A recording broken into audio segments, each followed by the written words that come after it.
February 5th zoning board of appeal meeting, Tuesday evening at 7:05-ish, thereabouts. We have a 7 o'clock start tonight, and everyone wants to get home to see the State of the Union address, I'm sure. So, a couple of things. Congratulations to the Patriots. Yeah. And we have 2 hearings this evening, 2 minor modification requests, one for 76 Astor Avenue, the medical marijuana facility that was approved by this board that is pushing forward, and 32 Broadway is the McDonald's next to the bowling alley is requesting a minor modification of some upgrades that they plan down there. But the first order of business tonight is case 1808 Astor Avenue. Attorney Stady, how are you? Fine, thank you, Mr. Chairman, thank you. I've read your request. We have some documentation and a letter in from the police chief. Can you briefly give an overview of what your clients are proposing down there? Yes, sir. Thank you, Mr. Chairman. Richard Stady, attorney for the client and offices in Norwood and Morgan Drive. With me tonight is Mr. Ed Bartlett, Norwood resident, Vice President of Amendment, and to my right here is Ryan Pinkham, the architect. As indicated by you, Mr. Chairman, we did reach out to Chief Brooks and also to the fire department. We received approval, although Chief Brooks had one minor concern, which we're going to address by putting a special kind of window steel mesh. So we took care of that. Essentially, these are exterior changes, and I apologize perhaps for not bringing it up at the original time. We just like coming before your board. Yeah, right. But these are the outside changes, which includes painting of the building, a new doorway, such as an entrance and exit, an awning that will cover the new entrance and exit. And the most notable thing is the window. The window to provide light for both patrons and also, for the people working there a little bit. Again, with the architect's input and also with Chief Brooks, we've got a design that is safe and secure. The key letter was from Chief Brooks, and just for the public's information, is that the applicant was proposing to putting windows down into the building. The original proposal did not have a special type of window that met with Chief Brooks's approval. I'll read his letter, excuse me. Fire department had no concerns regarding the proposal, but Chief Brooks wrote a letter. Yesterday I received the correspondence and set of plans from Attorney Stady proposing changes to 76 Astor Avenue and asking that I review them and send you a letter prior to the February 5th meeting. Council points out that the latest set of changes are exterior and primary cosmetic, which he just attested to with some new windowing. Aside from the reconfiguration of doors, MIM proposes replacing a rather small window with a large set of contiguous windows across the face of their space. He notes that the glass will be etched or quote-unquote frosted so that people outside cannot see in. Although the ability for people to see the inside of the establishment would be one of my concerns, the other is a large area of glass in the building that purports to house valuable wares. Marijuana remains an expensive drug on the street, and there are a limited number of places that openly store it in large quantities. I am concerned that the glass may make the building an attractive target for a smash and grab type of criminal. Although the MIM has proposed to use a state-of-the-art alarm system, smash and grab thieves design their crimes so they strike quickly and are gone before the police arrive. Even though inventory will be secured inside the building, a criminal might not be aware of that, and so the building could present an attractive target.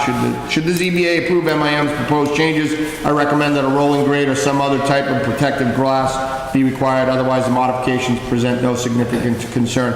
Again, the applicant met with Chief Brooks. They've designed a different type of window that has metal meshing inside, so it's almost shatterproof. Cannot be susceptible to the smash and grab that we see in the paper all the time.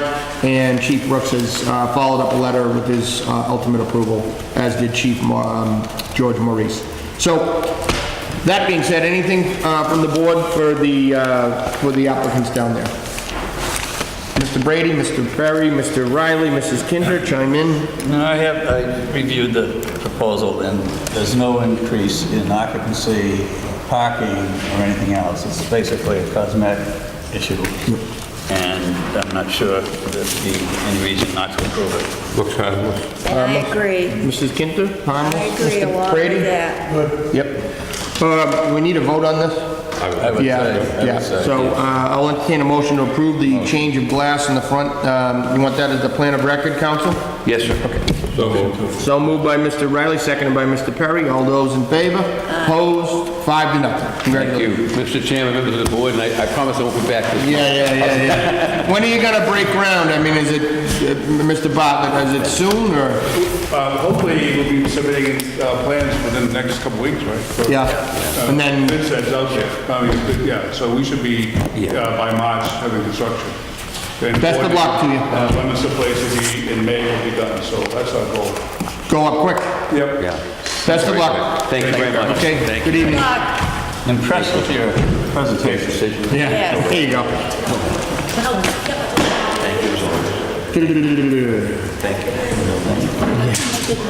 I know.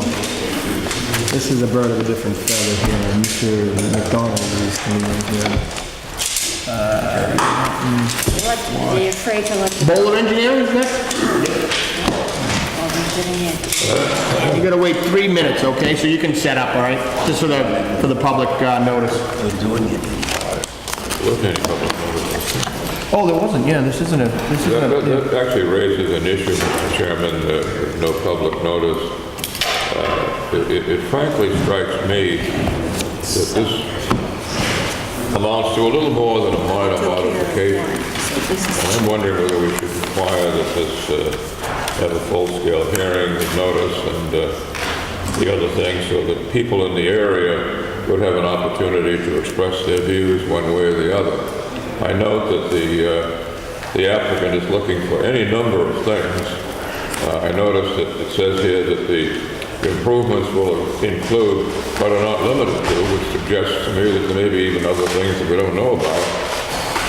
Exterior facade updates, new building signage. I would think signage might be a separate issue anyway. That's what. Interior ADA updates, new ADA accessible parking spaces, a new ADA accessible pedestrian connection to the public, right-of-way, walkway improvements, new drive-through equipment, including a new drive-through digital menu board, digital pre-browse road, gateway clearance board, customer, and on and on. Yeah. This sounds like a lot more to me than a minor modification, and I wonder what the board's feeling may be, as to whether or not this should be a full-scale hearing with the required notice to the neighbors. I tend to agree with Council Riley, but sir, just for the record, could you identify yourself, please? Sure. Jim Cranston with Bowler Engineering. Okay. Representing the applicant this evening. Okay, and are you the gentleman that prepared this? Yes. Okay. It says to the Director of Planning and Economic Development, did somebody guide you down there on the path that you were supposed to Yes. come forward? Yes. How come it wasn't directed to the Zoning Board of Appeals is my question. Well, we knew we had to make the request to the zoning board for a minor modification. Yeah, then why did it go to the Planning Board?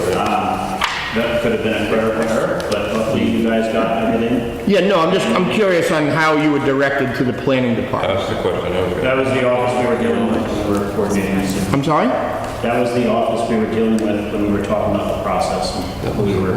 It was the office that you were dealing with, so I guess my question is, if you know you needed a variance and a relief or modification to a zoning board decision, what was the impetus to go to the planning board first? We were told the planning board would be the next step. We have to first go before the zoning board. Who told you that? Ramada, or I have the woman's name. That's Ramonda there. Yes. So, all right. Well, I tend to agree with Councilor Riley here, and I'll hear from the other members of the board, but there's a laundry list of stuff here, and, the history of the board for minor modifications is along the lines of what you just saw. A window, a door, something maybe with, we've approved directional signage for traffic flow, something that isn't up and above the scope of the initial approval. And I read the approval from 1987, and I got to agree with Councilor Riley that this is something that I think I would have more of a comfort level that the town of Norwood would be notified, because it is in the center of our community. Everybody grew up in Norwood going to McDonald's. You'll probably, if I had my tea leaves in front of me, you'll probably prevail.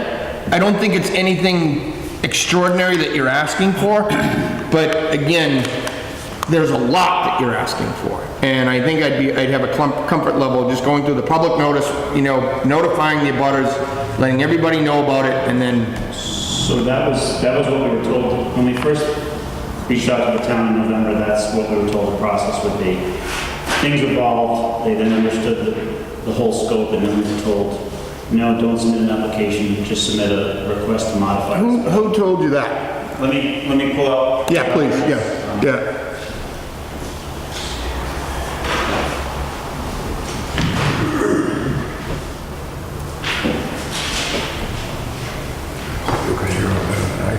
So we spoke with Paul Halkiotis back in November. At that time, we were told. Thank you. Mr. Halkiotis that advised you to proceed as you have. So that was early on to submit for a special Thank permit. you. He's the one that advised that. And then in January, No, that's enough. I've heard enough. I've heard enough. Thank you very much. So, I've heard enough. Respectfully, I'm gonna ask you to, you know, resubmit an application to the board for a public hearing to go over all of this, because the advice that you were given from our planning director was incorrect, and it should have gone to this board as far as communications. Should have filtered through us anyway, but that's not your fault. So, do I hear a motion, or how do we handle this, Phil? Go ahead, sir. so I just want to point out, so my understanding that the special permit was for the drive-through, correct? So what we've submitted shows what the drive-through changes are. The planning board is the next step as well, so the public would then be notified during that application process. Would that not be a fair process to go through? But you're coming in for a modification of the 1987 decision, correct? Yes. Okay, and that decision was for a drive-through? They added an addition, they added a bump out for the drive-through. Yes. But all this other stuff is not related to the drive-through, correct? We were giving you the full picture, just so you Yeah. understood the whole scope. Right. But my understanding, the special permit is for the drive-through use. Correct. The problem, sir, Correct. is that this hearing has not been published or notified to the public. For this list of And stuff. that's the problem. We think the public, because as the chairman points out, the amount of things you're looking for, we don't think it's a minor modification. We think the public needed to be notified, and to the extent that you were advised that they didn't need to be notified, we think that was an error. So we think that what you should do, I don't think we need to do any particular vote. I think you just need to realize that this was not the appropriate way to come. Yeah. Not your fault, you were advised, Yeah. but as the chair suggests, that you file a regular application with the usual notice and so forth. And again, as the chair advises, I share the chair's beliefs that you probably won't have a whole lot of problem, but I think you need to do it the right way. Armando, does that sound consistent with what we spoke of in January 22nd? Well, it's ultimately the board's decision, so, Yeah, you can speak to them whenever. That's what it is. okay? So we'd rather just go to the public notice. That's right. Okay, like I said, you'll probably prevail. It's a little bit of a delay, but, you know, I know the place needs a lot of work down there. And I know he wants to put the money in and do it right, but we want to do it right too, so that everybody knows about it. It's all good, okay? Thank you. Thank you. Thank you very much.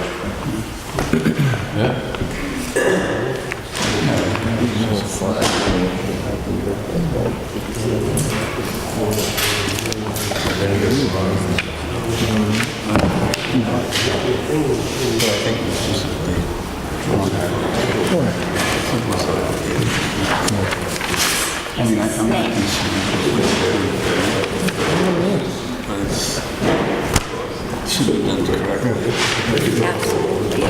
No better. He wants to discuss it already. Okay, so now we've got a couple of decisions, hearings and decisions. We have the first one is 862, 878 Washington Street. Mr. Bobrowski, Mr. Roach.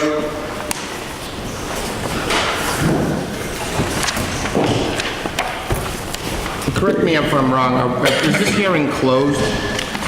No, I don't. Still open? It's still open. Good evening, everybody. How are you, Counselor? Mark Bobrowski for the applicant. So, at our last hearing, Mrs. Kinter stepped away, and she's back now, so we have the full complement of the original 5 members that sat for the first hearing. Mrs. Anderson sat in for Mrs. Kinter, and the applicant decided that a continuance would be in order, seeing that Mrs. Anderson was just coming in cold to the application and either had to be brought up to snuff, up to speed, or Mrs. Kinter sits back on, and she's elected to sit back on. So we're back here, and I guess we can start over. So, Mark, the floor is yours. Thank you very much. When I was here last time, I gave you a memo dated January 10th. Does everybody still have a copy of that? Yes. I have 5 extra here. Have you received one? Mrs. Kinter, have you seen that copy? Yes, I did. Okay. Would you like a copy tonight, or do you have one? Might as well throw it up here, please. I'm just going to have to carry it home. Yep. May as well. Start again. There we go.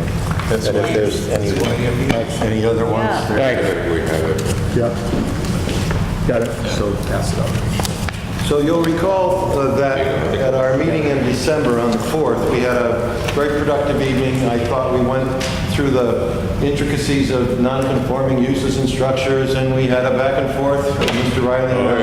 And we left I one have one question. back and forth for you. We left one question hanging, and that was, and Mr. Riley's question was, what do you make of section 5.3.3 of the zoning bylaw, which says variance required? And I don't think you have a copy of it in front of you unless you have a copy of your bylaw, but it says that eliminating the surplus language, the reconstruction, extension, or structural change of a non-conforming structure in such a manner as to create an increase in existing non-conformity or a new non-conformity shall require the issuance of a variance. So first, let me point out that 5.3.3 only applies to structures, and it was intended to be a codification of a very important case called Rockwood versus Snow in Court. Rockwood is an SJC case. It's still the law of the land. The rule of thumb from Rockwood is that if you're going to change the non-conforming structure in such a way that it complies with zoning, you still need a special permit. If you're going to change it in a way that creates a new nonconformity or exacerbates an existing nonconformity, you need a variance. My point to Mr. Riley's inquiry in the meeting we had just a month ago is that this nonconforming structure is no longer going to be nonconforming at all. Right now, you have a rear yard setback in the GB district of 10 feet. It's too close today. I think it's only a couple of feet away. It's coming out of the setback, and it will be 10 feet away. And all of the other dimensional requirements with regard to front, side, and height will comply. You have 0 front and 0. Well, lot area. Lot area, right. So that's not changing because we're not cutting off any piece of the lot. So the point that I'm making then and now tonight is that this structure is not going to be worse than it is, the new structure will not be worse than the old structure. It will comply fully with the rules of the district to the best it can, except with regard to things like lot area. Lot area, I think, is 20,000 in the GB district. So that means that you fall back in the bylaw to the provisions of 5.2.2, which say that you can change one non-conforming use. Today, on the property, there are 6 garages, 7 apartments, and 1 storefront. I think the garages, at least, and the storefront are probably non-conforming uses, and you can swap that out, if you will, for another less detrimental use. The proposal by the applicant is to build a 12-unit market-rate condo where all the units will be sold. And the only question before you, I think, is whether or not that's better than what's there today. I did not detect from anybody in our conversation on December 4th, when we made a full presentation with boards showing you the building, that anybody thinks that what's there today is better than what we propose to put there tomorrow. I think that's a given. So the only question that I discern here is a legal question that Mr. Riley and I have batted around now for a couple of meetings. May I ask the Go ahead. question Go to ahead. follow up on what he says? Is it your position, counsel, that the 12-unit structures that are proposed are in compliance with the dimensional requirements of the bylaw? The structure shell is in compliance with the bylaw requirements. But it does not comply with all the dimensional requirements of the bylaw, does it? There is a requirement in section 4 that puts a formula in place, and that formula, I think we all remember, says that you can only have so many units per so many square feet of lot area. Right, and it doesn't comply with that, does it? No, it doesn't. It does not comply with that. But So it doesn't comply. But my contention is that, one, that's for new construction, and two, that regulation does not go to structure, it goes to use. And that's proven by the fact, Mr. Riley, that the same building can house either 6 units, or 12 units, or 14 units, or 3 units, or 7 units. But- And so the difference is one of use, not one of But structure. the use that you're making, going to 12 units, creates, does it not, a structure that does not comply with the dimensional requirements. Oh, I mean, I'm quoting now from your book at page 183, and you describe in your book a non-conforming building as a pre-existing structure, which we have here because it was created prior to zoning, that does not meet setback or other dimensional requirements of the bylaw. And if you look at the bylaw, under dimensional requirements, one of the dimensional requirements is lot area. And it clearly doesn't comply with that because you need 40,000 some square feet, and you've got 26,000. Well, that's So I'm not at a true. loss to understand why you can suggest that it does not comply with it. And I would point out also, as I did previously, that what you're seeking in this case pursuant to your application is a modification of a bylaw. And again, in your book, you point out, and correctly so, that prior structures such as this are protected from any changes in the bylaw and could, remain, as long as they remain unchanged, the protection of the statute extends. Sure. But then you point out that 183 and 184, the modifications, what you're seeking in this case, are subject to regulation by the local ordinance or bylaw. And the And the modification, being the 12-unit structure, doesn't comply with the area requirements of the bylaw. I would modify It seems to me it's as simple as I would that. modify only one word of what you said, Mr. What was that? It's not a 12-unit structure, it's a 12-unit use. It's a use as 12-unit structure. It's not a- That's where we part company. That's because the same structure can house 5 units, 12 units, 7 units, That's where we 15 part units. company, because I think the result is you've created a structure that doesn't comply. So let me ask you this question, just out of curiosity, because I wanted to see how far your theory goes. Suppose there were no commercial use on the property, as we know there is. Suppose all that you had was the structure with the 7 or 8 or whatever number of occupancies it had. Would your position be the same? My position would be the same, consistent with any proposed change to take a non-conforming use today, which it admittedly is, and to substitute a new, less detrimental, non-conforming use. So in this particular case, the facts of the matter have me trading out 6 garages, 7 apartments, and 1 storefront, some of which is a non-conforming use, and swapping out those uses for a 12-unit market rate condo. But suppose the commercial wasn't there. Then it wouldn't matter. Why not? Because 522 says change from one non-conforming use to another non-conforming use. Less detrimental. Don't you have the same non-conforming use, namely multifamily, both before and after? It doesn't matter. I could propose... Why does it matter? I could propose to put a dog food manufacturer in their facility. But you didn't. It's the same use.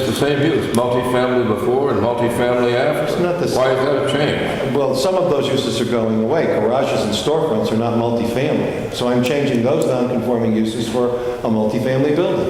Doesn't this fall rather under 521 rather than 522? No. Don't what you have here is a substantial extension. And this is assuming now that I understand that as long as the commercial use is there, you're talking about a change. But if the commercial use were not there, isn't the only thing you would then have would be a substantial increase of the existing non-conforming residential use? No, I think the 521 is the traditional statutory I analysis. agree with that. And there's 60 cases in my book. I agree with that that. run it down, whether it is a change, whether it's Yeah, not. no problem with you on that. I think this is beyond that. The Blasco case, as I read it, was, and I interpreted it and have interpreted it now for 20-something years, close to 20 years. As I recall your recitation about this, Attorney DeLuca did not interpret it that way. Well, the beautiful thing about my position here tonight is that the ace up my sleeve is that I wrote it. So, and it didn't just write it here, and I want to make that clear. I've written this in 50 towns. You I understand that. You can go on all your neighbors, understand. Dedham, down the road to Foxborough. I wrote all those bylaws. They all have the same provision. I understand. I will give Mr. Riley one thing, and I thank him for it, and I don't mean this in any way other than sincerely.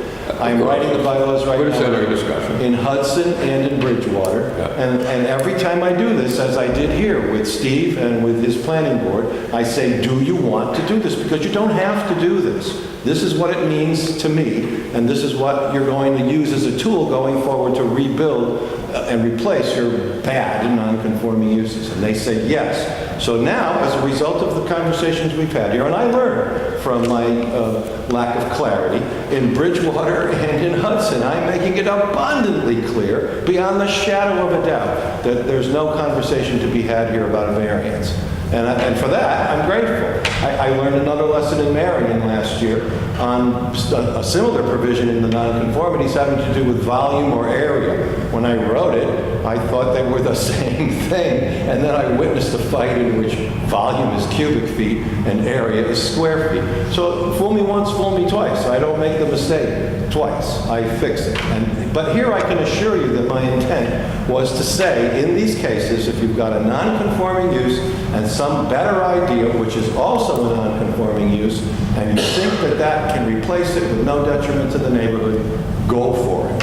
Understanding that you can change it, how does the language of 522 permit the board to bypass the dimensional requirements of the bylaw? It doesn't say that. I understand And that, you could have inserted that language in there, could you not? Well, I will in the future, but the point I here mean, is you that they're did not insert it, you did insert it in all the provisions in 5.4, indicating that not only this board, but the building inspector, in his determination, provided he made certain findings and there wasn't more than 25% increase in habitability, Right. that he could bypass it. Well, that but was- it doesn't say that in 522, does it? Well, in 5.4, I was treating single and two-family homes. Well, I understand that, but my Which are point differently is it treated says by it the there, state. not here.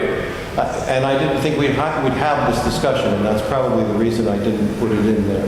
I will now. My point is, though, to go back to your question, Mr. Riley, is that this is not about a non-conforming structure. The structure is completely conforming.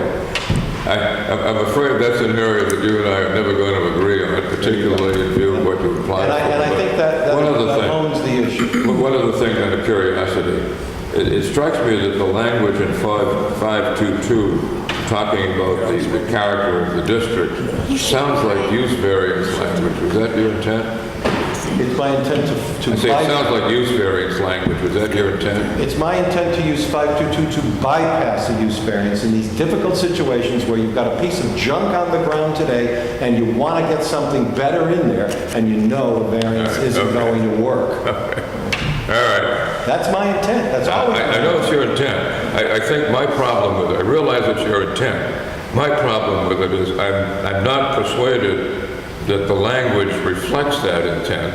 And of course, you and I both know and would agree that the first thing that anybody attempting to interpret, whether it's a statute or a bylaw or whatever, the first thing they have to do is to look at the language that's there. Yes. And I look at the language that's there and I say, I don't know, maybe that's what was intended, but I mean, even if it were a use variance type language, I mean, that still requires compliance with the soil topography and so forth. That's what I'm attempting to So avoid. I don't know whether, you know, what I'm sort of coming to it, Mr. Chairman, and this may be premature and be taken up perhaps later, it seems to me that this is a case that almost cries out for a letter to council inquiring of him, what can we do here? I mean, we have made inquiry of council in a number of cases, and some of which I've demurred on the basis that I think we're asking whether how we ought to vote, but be that as it may. This, to me, looks like a pure law question. What can already we do? looked at it. What can we do? But he's already looked at it, Phil. May Well, I? no. He sat with him. No. Well, yeah, he did sit with him, but we don't know, that's not information that we have. And I think that it We makes... have a letter from him. What? We have a letter from, Well, the letter that, well, unless you're talking about some letter that I haven't seen, the letter that we have from DeLuca related to whether or not we could grant a variance. And I believe he said that we could not, and I think that I'm not council asking- agrees that we can't. As I said- But the question now is not can we grant a variance, but do you need a variance? Exactly. That's the question I think we need to ask council. At the last meeting, Mr. Chairman, so before we realized that your fifth member had not familiarized Yeah, himself yeah. with the record, I said, what I would like the board to do is vote on the 4 special permits that I've requested. And I'll put my cards face up on the table. I intend to take those to Mr. Chubet and to ask him to give me a building permit. And if he doesn't, and he says you need a variance, I'll appeal that. But I don't think I need the variance, that's my point. And I think this building can be reconstructed under the 4 special permits that I've asked for here. Well, I think there are 2 options that we can do, if I might, Mr. Chairman. I think one of them is to present the question to council immediately. What are we required to do? Is a variance required in this case? Or, as I think council is suggesting, and correct me if I'm wrong, we could vote on the permit alone on the basis that that's the only thing before us at this point. Yes. But I think we should, as council suggested to me in a conversation, Which council? DeLuca, reflect in the opinion a question that the issue of the variance remains. In other words, our allowance of the special permit doesn't touch on the variance because if it's needed, because it's not before us. And I suspect that there is at least a possibility that what council just suggested could occur. He could wind up with a special permit, go in to see Mark Schubert, and Schubert could say, I need a variance, and then you'd be back before us again. We can do it that way. I think. I'd rather save time and resources by seeing what Do it Mr. that way. Chubet says. We can do it that way. He was at the meeting too. I think we can do it that way. And I have no problem with that. What's the question of doing it that way? I mean, at some point, I think town council's going to be confronted with this, whether by us or very possibly by Mark Schubert when you come in to see him. I understand. But if you want to do it that way, I don't have a big problem with doing it that way as well. I do want to do it that way. All right, Very good. I have no problem with that. Thank you. Pleasure of the board. I Any agree. further comments? Mrs. Kinter? Covered all bases right here, and I Mr. think Perry? this is a good suggestion. I have my own feelings. I mean, it's one attorney debating another attorney type of thing. And I like to look at it in the sense of what's good for the town and whether it's a good project or not. Oh, I think you'll probably any dispute about that. Well, you can, but I would think it would be a good project, so, but we'll let them. Mr. Brady? I'm ready to move forward.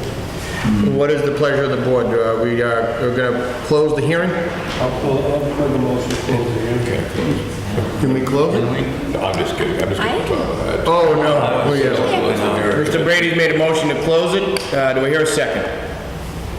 Second to close the hearing. Do I hear a second?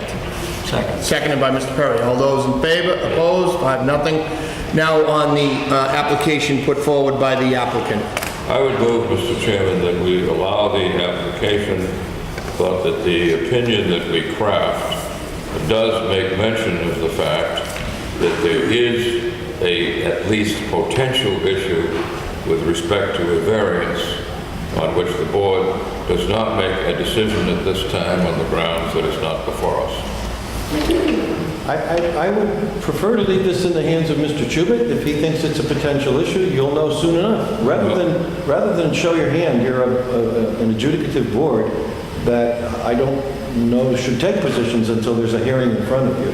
So, My point, counsel, was not that we were showing our hand in the sense that we weren't going to do it, but only that we think there's an issue, and I would certainly think that we should include in the decision counsel's and applicant's contention that no variance is needed, but that there may be, I'm only suggesting that we indicate that there may be an issue.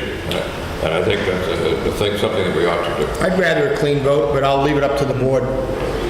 Mr. Briley, have you made a motion? Yeah, You've made my motion. He's made a motion. Do I hear a second on Mr. Riley's motion to approve the application with the caveat regarding the variance? Do I hear a second on that motion? Going once, going twice, the motion has failed. Now, I'll entertain another motion on the application. Do I hear a motion to approve?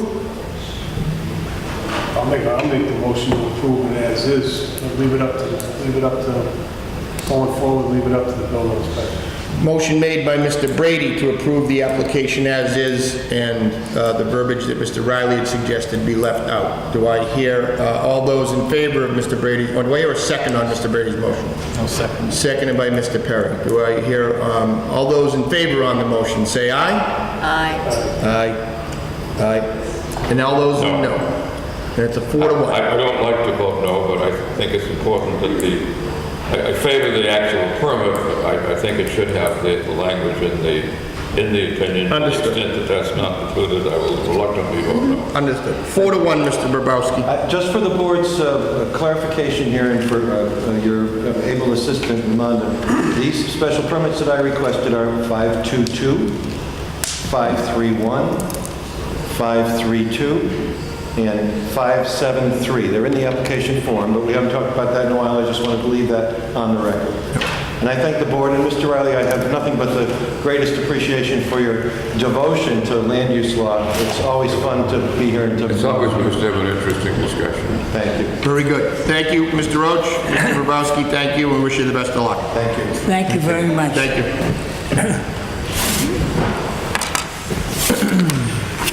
253 Manhattan Street is next.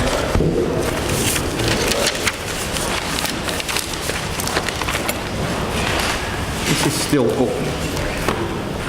Yes, it is. Oh, yeah. And Mrs. Kinter, you're going to exit stage right as Mrs. Anderson is going to be Okay, so I'm coming leaving on. now. Thank you, my dear. Thank you very much. And Mary Anderson, you're up.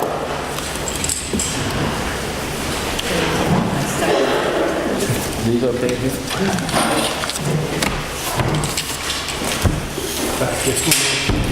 Sure. Go ahead. No, it's all architectural and landscaping. Landscaping. How are you, Dave? I guess. Good, good.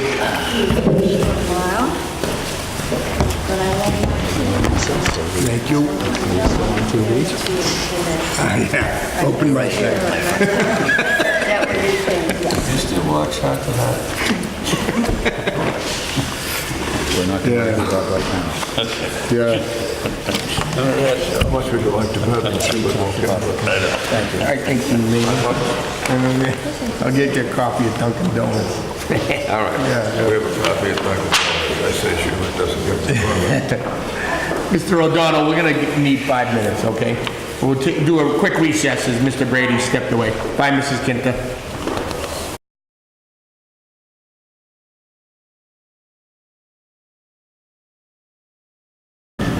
And we are back. Mr. Brady has rejoined us, and we're going to be hearing from Councilor Hearn on the continuance of case number 1826, 253 Manhattan Street. It's the convent at St. Catherine's. Councilor Hearn, good evening. Good evening, Mr. Mulvihill and members of the board. For the record, David Hearn Jr. of 470 Washington Street, on behalf of the applicant, Manhattan Development, LLC. With me this evening, as part of our team, people you've seen before, but a new face, Brian Donahue, who is our architect working on the project. Hi, sir. Dan Merrican, our engineer. You know Mr. Merrican, he's been here before. And Derek Fitzgerald, who's one of the principals of the developer. Good evening, gents. I have given each of you a copy of 2 items. One is a landscaping plan that we had prepared for this project, and the other is a collection of architectural renderings. When we were here the last time, a few weeks ago, we had a great deal of discussion about the project, about some of the concerns of the neighbors. I know that among the concerns were concerns about how this project would fit on the site and how it would affect other properties surrounding it. As you know, this property is surrounded on three sides by residential uses, and on one side by the St. Catherine's School property. And the point or the intention of that landscaping plan is to shield the development from the neighboring residences and to add some greenery to the site. It provides privacy for the buildings that we propose to build, as well as some privacy for the neighboring properties. There was also some question about what the proposed buildings would look like, and so we have the architect with us, and he will make a presentation on that. I know that you've had some correspondence since we were last here from an interested neighbor. I received a copy of that this afternoon, and it may come up before you tonight. We're happy to respond to that later on.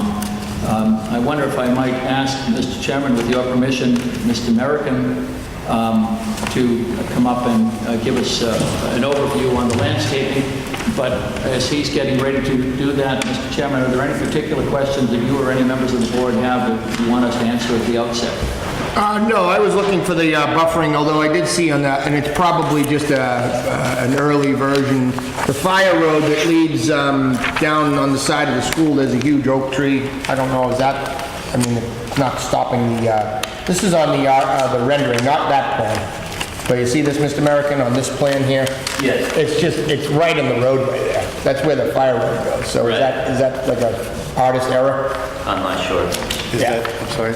I mean, obviously you can't put it on the, because of the fire, yeah. That's the road. Okay. Yes, that's the actual. That's not a proposed tree. Yeah. We'll have that chopped down. Go ahead, Mr. Brady. Is there any of the direct abutters get a copy of this? Have they seen it? Yeah. Not yet? No, you're seeing it tonight. We just got it put together and colored, actually, today, I think, was this afternoon when it got, we were able to get the colored version of it. So we have it up here, and, Mr. Chairman, it's up on the easel. We can put it there for you to look at. You have copies of it, or we can turn it so that the public is able to see it. Why don't you turn it so that the public can see it, so that, I mean, they may need to come up after the hearing and see it, but...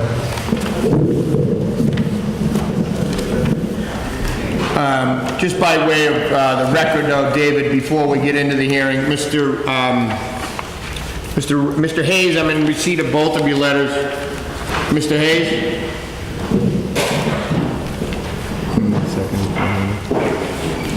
Mr. Hayes?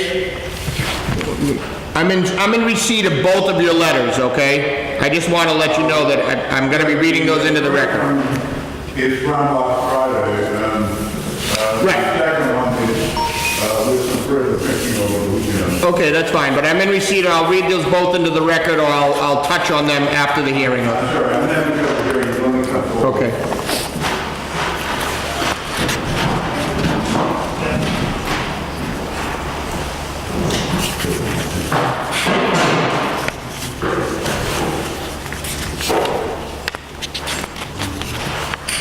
I thought everybody could hear me. I was saying that I'm in receipt of these, and I'm going to be referencing them after the applicant makes his case, and then I'll recognize you so you can be heard, okay? Oh, thank you very much. Okay, very good. Mr. Chairman, may I just know the dates of those? The first one is January 31st, and then the second one is today, the 5th. Or excuse me, yes, the 5th today.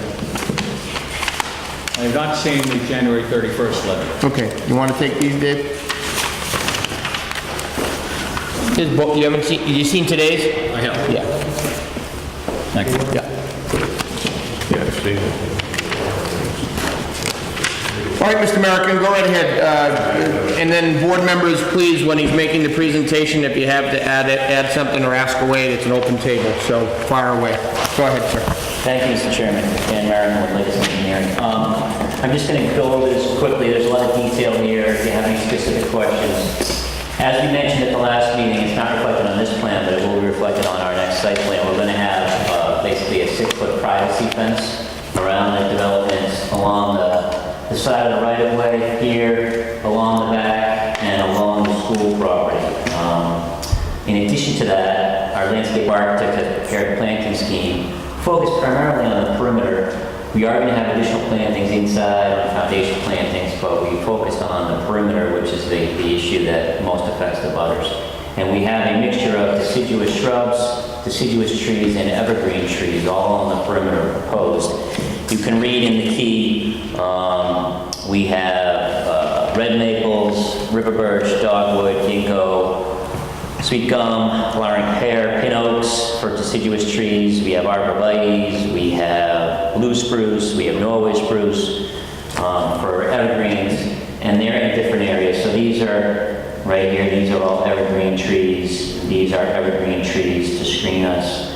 Adjacent to this part, there are evergreen trees in the corner.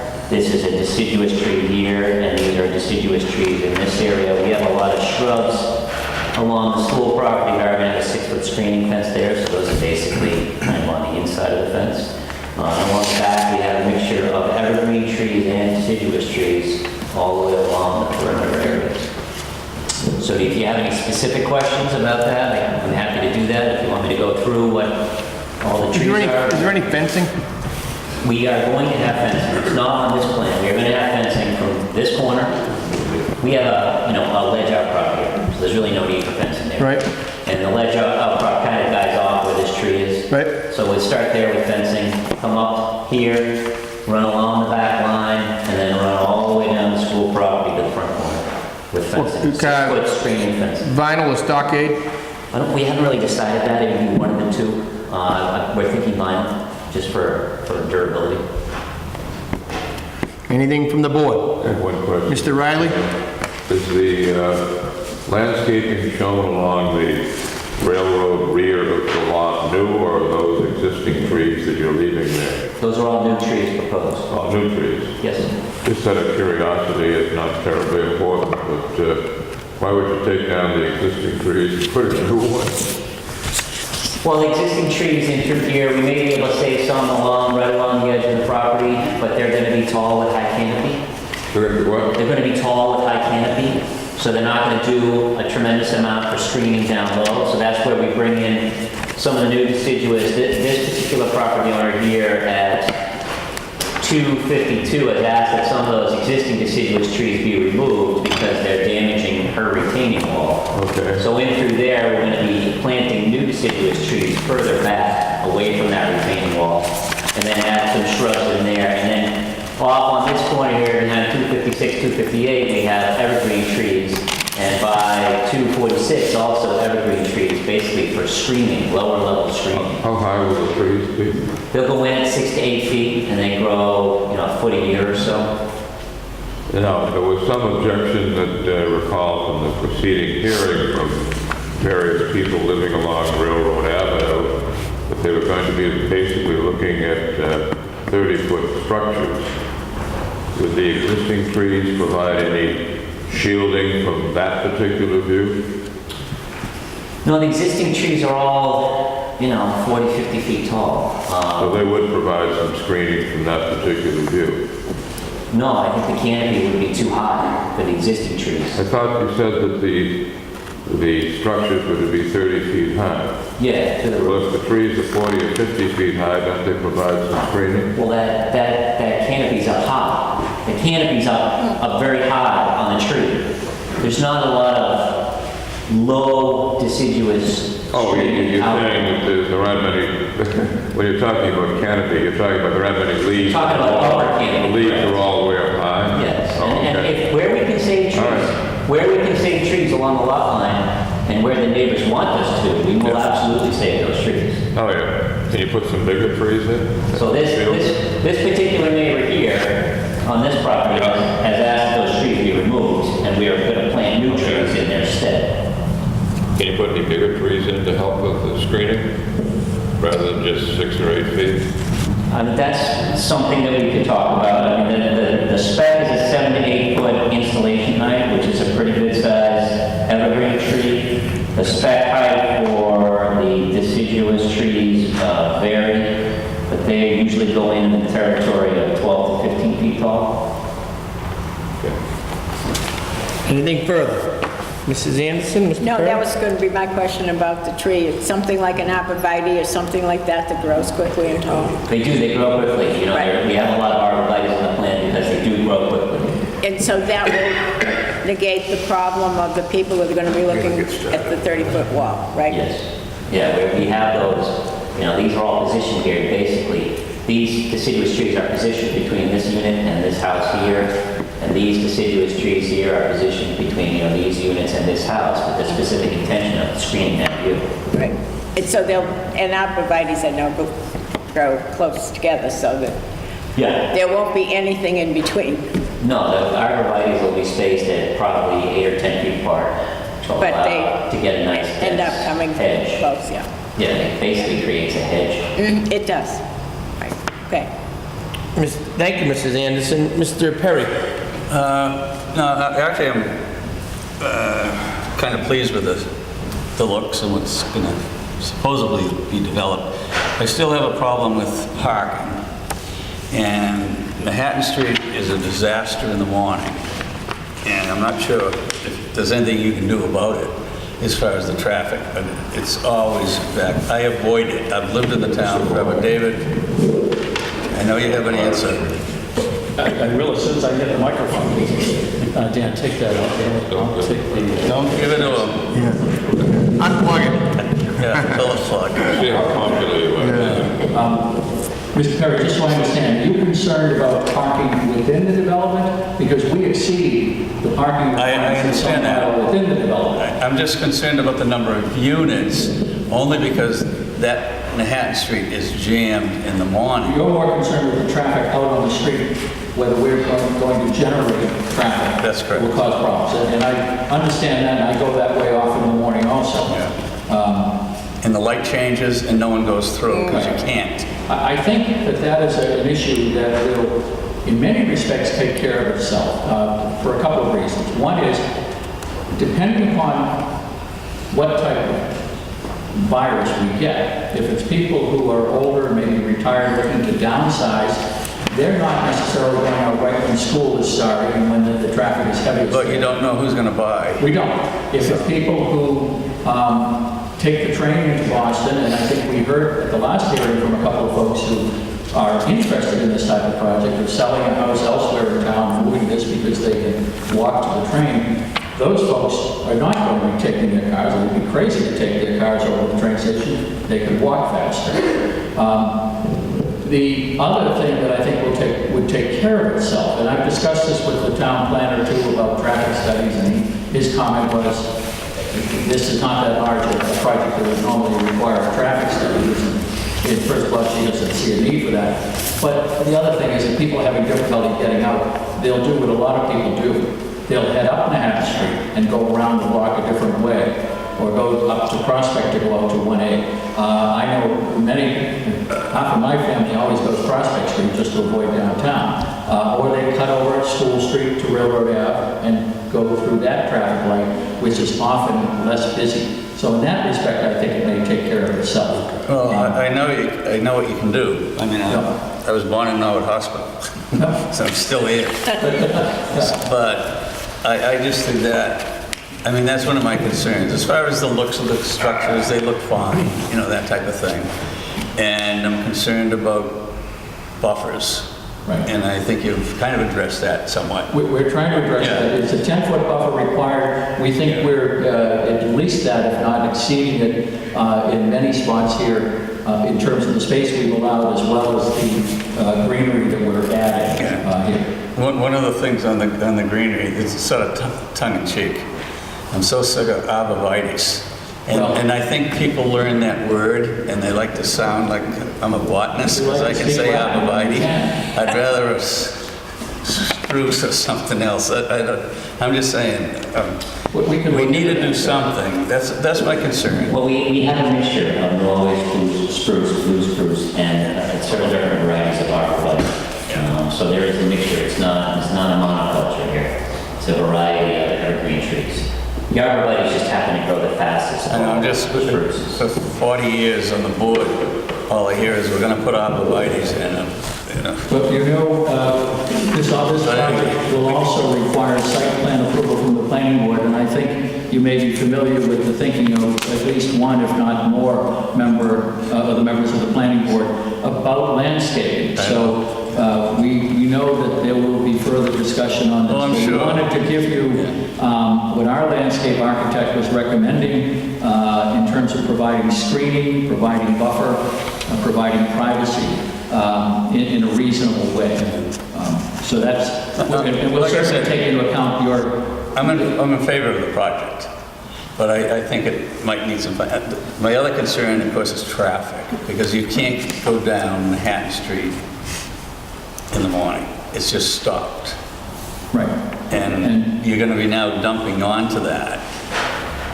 I'm not sure what the answer is. I mean, you're not going to tell people they can only take a right turn only. Well, that may come up also. I know it's a concern of this board, and I expect it'll be a concern of the planning board on the site plan review. And when we meet with the department heads, I'm sure there'll be a discussion with the police department, and fire department, and the public works chief about how we're going to handle that. So we may have some refinements. Yeah, no, But as far as like I what said, we're looking for from you folks, the concept of putting multifamily in what is a general business zone requires a special permit. The relief we're asking with respect to the 150-foot setback, which to me doesn't make sense when you're talking about residential uses, and, making sure that the density is acceptable to the board. Well, like I said, I think the project will be fine, but I do have those concerns because I know I avoid Manhattan Street, and most people do, getting out of there because it's a short distance down to Washington. And sometimes I've sat there and never moved as the lights have changed. So, the project I think is fine, but I'm not sure you have the answers, but people aren't going to take a right and go around, I don't think. I understand the concern. Yeah. I've sat at that traffic light many times myself, but I do think that like any other unknown on these things, It is we're an going to have to unknown. play it by ear a little Yeah, bit. it is an unknown. And people will decide they don't like it, or they go a different way, or maybe they don't buy it into the project. And they may have to go to Medfield and turn around there. Well, I wouldn't go that far. I think Westwood's Well, fine. we don't know yet. You all set, Jim? Yeah, I'm set. American, the computer rendering of the project, looking from Manhattan Street onto it, Yeah. are you taking the concrete, the rock wall down in front of the convent, and are you gonna be flush with the sidewalk, or is there gonna be some sort of rise or lip there, or are you just gonna be flush and you're gonna grade it right out? We have it now graded out flush with the sidewalk. We certainly could retain some of that wall if that was the desire of the board. No, I'm just seeing this, and it's just, because this shows it completely flat, and we know Manhattan Street is not flat, so. Right, so what we're doing is we're proposing to take out the wall and basically we're proposing to make these units kind of rise gently into the site with the driveway. Right, the driveway, talked about how the driveway comes in about 5%, which is pretty modest slope. And we're basically, these units are climbing up the hill the same way at a very modest kind of pace. Like I said, we could retain portions of that wall if that's something the town wanted to do. But presently, we're not proposing that. Mr. Chairman, can I just ask Mr. American a question? Not on the mic. Ramonda, can you hand that out to the audience behind you? They haven't seen that. And just, you want to pass it out behind you, some schematics of what they were going to look like? And then just, folks, just pass them around when we only have a couple of copies. You can take that one and pass it up. Okay. Go ahead, Mr. Hearn, I'm sorry. No, I had a question, and I don't know And I think Mr. American doesn't know really whether it's feasible to try to keep part of the wall as sort of a boundary wall, not necessarily retaining wall. I don't know if that would work. A landscape wall. There's a landscape wall more than anything else. Yeah, for the yeah. look of it. We have to rebuild it. But with that type of wall, you often don't know what's behind it. That's, Yeah, it can be done. Basically, end up rebuilding it, because the backs of those kinds of walls is basically rubble. You know, it's unmortared stone. Yeah, yeah, So yeah. if you wanted to say that it's a landscape wall, we basically take it apart. I mean, I was just asking, I didn't have a preference either way. I like the buffering, I like the plan, the way it's looking, it's coming together. I can see it. I know some neighbors have concerns. Mr. Brady, I know Mr. Riley spoke. Mr. Brady, any comments or concerns? Well, I have a question for Mr. Hearn, but it doesn't relate to the landscape, so I don't want to interrupt that presentation if that's still ongoing. You want to do that, David, or do you want to attain it? What if maybe we finish the landscape? Okay, yeah. And let Mr. American sit down, and then we'll go on. Okay, well, hang on one second. Mr. Brady, do you have any questions or concerns about the buffering and the landscape layout? I want to go the audience reaction to the landscape. Okay. So anything further from Mr. American? All right. You're all set. So now, David, we're going to open it up to the general questions from the board. Mr. Riley, what was your question to Mr. Hearn? Looking at the section 421, David, of flexible residential development, as I'm sure you're aware, it indicates that 2 or more dwellings in this sort of district may be erected on a single lot without division into separate lots, provided that such use is authorized on special permit by the Board of Appeals upon its determination that 1, the number of dwelling units being erected does not exceed the number which could reasonably be expected through development on separate lots meeting lot area and frontage requirements. Now, it seems to me that in order to comply with that requirement, which, under the terms of the bylaw, limits apparently what the board can do by way of special permit, you would need to have 19 10,000 square foot lots, since that's what's required in the district, so that you would need 190,000 square feet, and you have 85. And it seems to me that to allow that to happen tends to fly in the face of the language in the bylaw, which appears to restrict and limit what the board can do by way of special permit upon making that determination, which we obviously cannot make. Or you're still, it seems to me, faced with the Mitchell case looming in the background, that the only reason that we have here to grant a variance is because the lot is too small. And we already have an opinion from Mr. DeLuca with regard to another case which says that we can't do that. So I'm thinking that there may be a problem here. I understand your concern, and our application requests relief for special permits under various sections, including 4.2.1, if applicable, and also requests variance relief with respect to the lot area required under the zoning bylaws. I understand. All right. So there are a couple of ways to look at this, and there are different considerations. Number 1, the definition of multi-family dwelling in our bylaw is 3 or more dwelling units on a single lot, irrespective of structure type, ownership, or tenure. Now, we're proposing 19 dwelling units, multi-family units. I'm referring to page 134 if you're looking for the definition. Yes, I'm looking at that. Okay. I find I can't find them half the time in the bylaw. So what? That's a throwaway line. Yeah. Ignore that. But we're looking to put 19 units, a multifamily project with 19 units. If we refer to the definition, it allows 3 or more dwelling units on a single lot.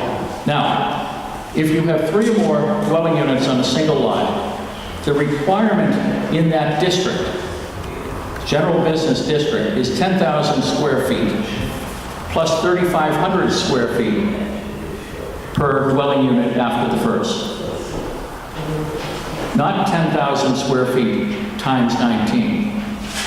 The reason I think it's 10,000 times 19 Right here. is if you look at the definition of a dwelling unit on that same page to which you're referring, and it says a building or portion of a building intended as living quarters for a single family, having a single set of kitchen facilities not shared with any other unit.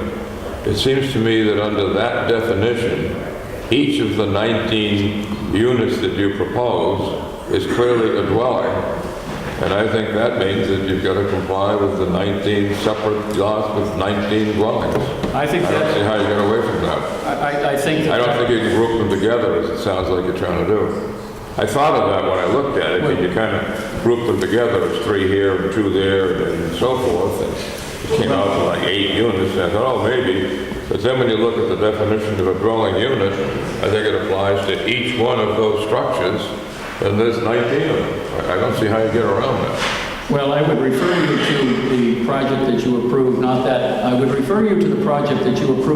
long ago on Lenox Street, where the area available was 58,420 square feet, and you allowed 18 units. And our project has 84,000 square feet, plus or minus.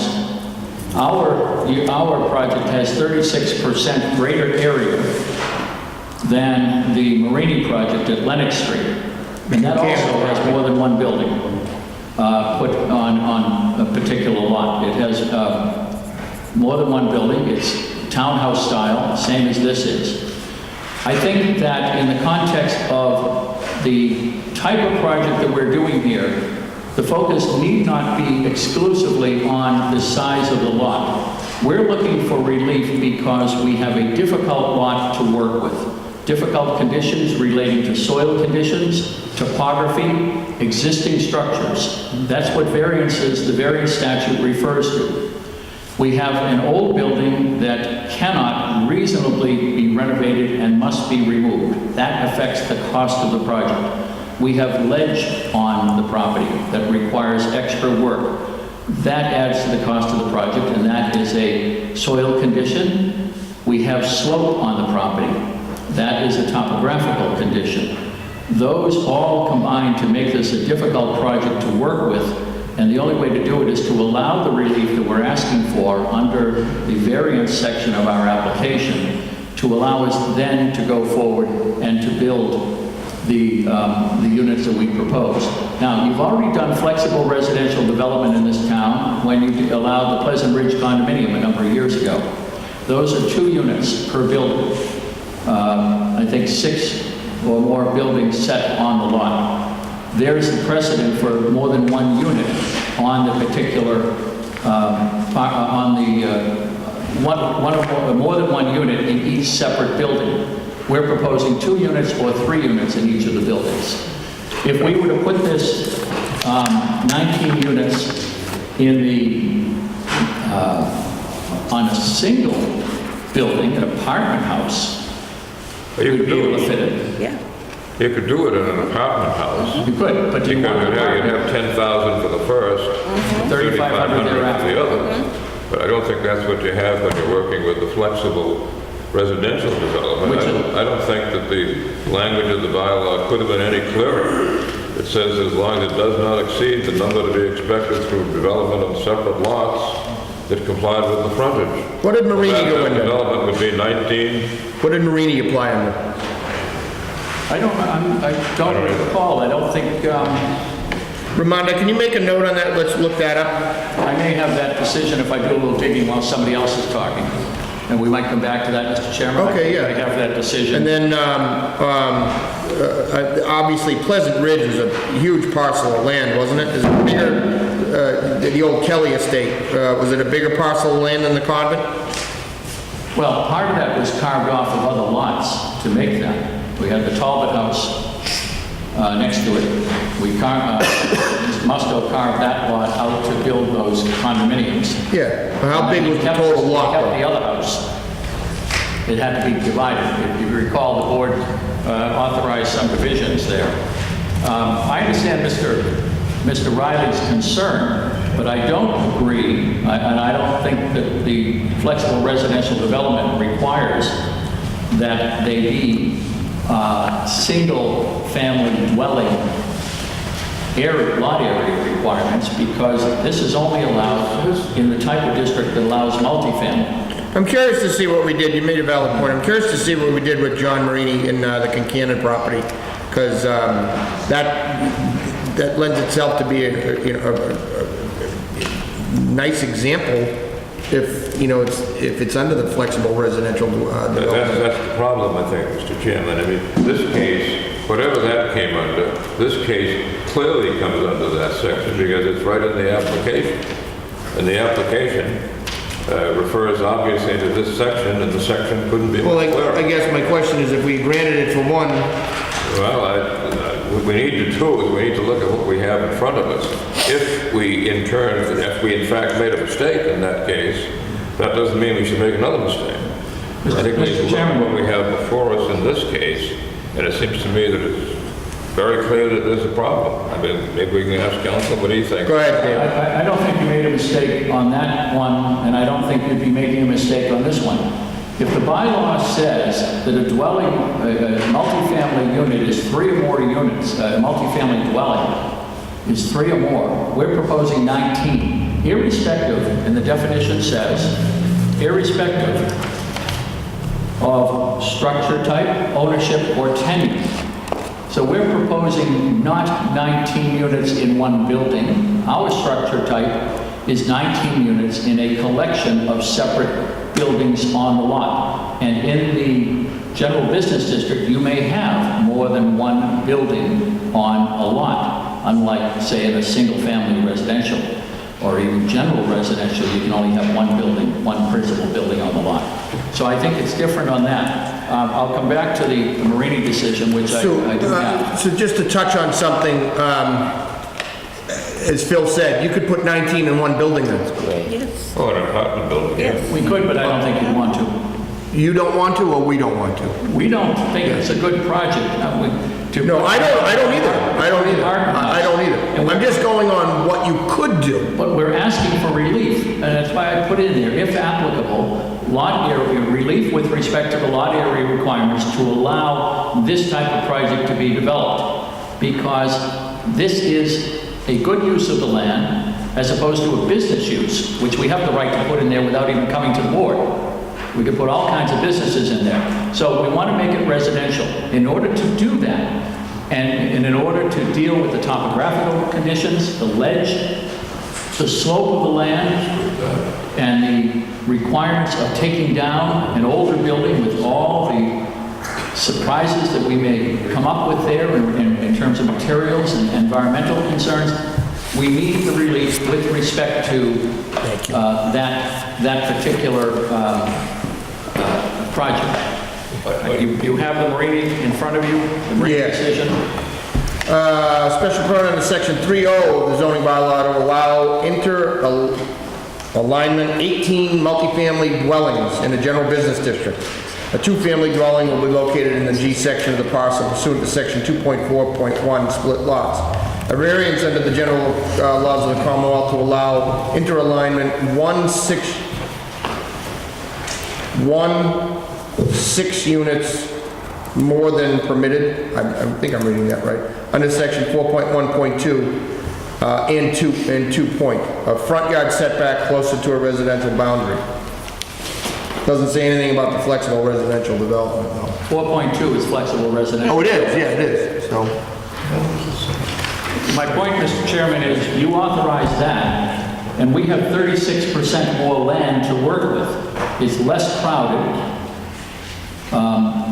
an appropriate use of the land. No, I'm not arguing that. Listen, You have the authority to do this. I think you do. The idea that you don't have authority, I think, ignores the statute or is a different construction of the statute than I think is appropriate for this case. I know that Mr. Riley would never ignore the statute. I'm more, and I respect Phil's opinion, but I'm wondering if we said yes to John, and I think that it came out great. They're almost $500,000, and they're sold pre-construction. So whether, you agree with the actual reuse of Tommy's building in Cannon, They sold before a nail was put in. And, yeah, it's 58,749. And what do you have for lot area? We have about 84,000. 85,000, yeah. 85,000. Yeah. And I've done the arithmetic and come up with a 36% difference per unit. All right. The other thing, Mr. Chairman, I think the board, if there's an inconsistency in the bylaw, it should not be held against the applicant. No, and that's When what you look I at the want to definition of avoid. Multifamily, the next time we write the bylaw, maybe we can provide some more substance in it, but that's the definition of multifamily dwelling, irrespective of structure type. I want to We avoid that. choose townhouses with 2 and 3 units per building, per structure. So I think that gives you a way to look at it, Mr. Chairman, that you can authorize it, give us relief that is a less dense use than you authorized on the Marini project, a reasonable reuse of the property, a conversion of the property into residential use rather than the business use that's allowed as a matter of right. All of that would be to the benefit of the immediate abutters, and I think to the town in general. Okay. So I understand the concern Mr. Riley has, and we may debate it a little bit more, too. I'll just point out one thing, Mr. Chairman, and that is that in the case that you're referring to, for what it's worth, the variance that was allowed in that case was for 4 units, more than the 14 allowed, so that it was a much smaller variance than is being requested here. Okay. I don't want to beat that horse, but anything further from the board? Mrs. Anderson? Well, I've spent a lot of time looking at this, and I am fairly new on the board. So I believe that I should go forth with the way the law is written now. And I, too, had looked at page 29, 42.1, and also I have underlined in my notes this dwelling unit. So I need somebody to explain to me, and I know you tried, but you're talking about past cases.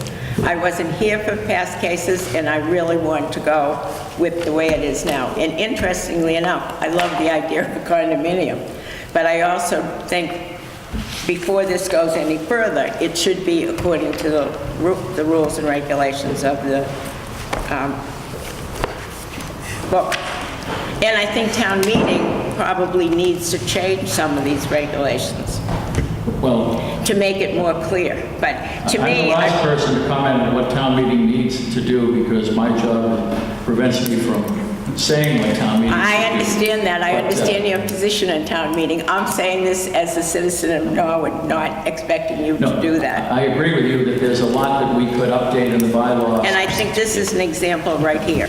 But let me say this, we're not asking this board to do anything that it couldn't do under the regulations.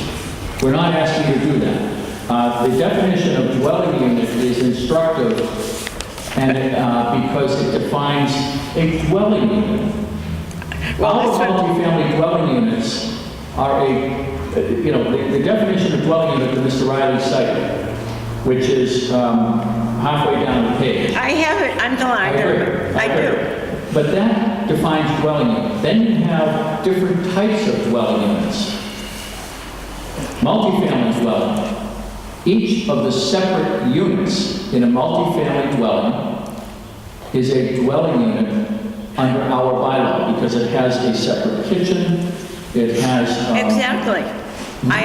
That's how I'm reading it. And if Yes. you look at the one above, it says a detached residential building intended and designed to be occupied exclusively by 2 families. That's right. So they expect there to be a kitchen and so forth in a 2-family, so why not, I don't understand why on halfway down, dwelling unit as explained is not what we're looking at. Well, we're looking at dwelling units, but the question is how many dwelling units do we want to put on the lot? How many separate? Well, you how many say separate 8. Families. You say 8. No, we're proposing 9. No, I mean, when you... 8 buildings. Yes, 8 buildings. Each of those buildings will contain either 2 dwelling units or 3 dwelling units. Right, so that So it's brings... not inconsistent to argue that a multifamily dwelling includes within it dwelling units. Each one will have a separate kitchen. Each one will be occupied by a separate family, an individual family unit. That's not inconsistent. The question is the type of use that we're proposing here. This type of use, multifamily dwelling, is only allowed by special permit in the town. Right. And so it's 3 or more units, irrespective of structure. So I don't think that the dwelling unit definition in any way contradicts or interferes with what we're proposing. We are proposing separate dwelling units, 19 of them, to be occupied each by a separate family unit, its own kitchen, its own facilities. It belongs to them. And that's not inconsistent then with saying, but each of those units will be in a building that has either one other like it, or 2 others like it. Either a 2-unit building or a 3-unit building. So the use we're talking about is allowed by special permit, and that's why we're asking in the first part of our application for the special permit. Again, the dwelling unit definition does not contradict. That's to, I think, make clear that every dwelling unit has to have a separate kitchen and is designed within its walls for one family. If you live in a 2-family house, there are 2 units, but they're 2 separate families, each with their own kitchen and bathroom facilities. They don't share anything except maybe the stairway, the porch, and the yard. Same thing with what we're proposing. So what would that 2-family unit, how many, would they have to be the 10,000 and then 3,500? In the general business district, they'd be 10,000 plus 3,500. Right. So a 3-unit would be 10,000 plus 7,000, 3,500 times 2. So for 17,000 or 13,500. That's what we're dealing with here. On the Marini property, you allowed a much greater density. That's one. So they got a variance, you said they got a variance for 4 units. That's from the baseline requirement of 10,000 plus 3,500. If you take 10,000 plus 3,500 at 18 units, it's more lot area than they had. It's like 60, 70,000 square feet. So the variance you gave them was from the very specific area requirement attributed to multifamily dwellings, which is basically what this kind of project is. So they would have been required to have, could do the math, maybe 69,000 or 70,000 square feet, and they only had 58. So that's where you got the 4-unit variance. It wasn't related to 4.2.1. All right. Anything further from the board before I open it up to the audience? All right, we'll open it up to the audience. Anybody want to be heard on the matter? Mr. Hayes, do you want to go first? Because you wrote 2 letters? Yes. 3.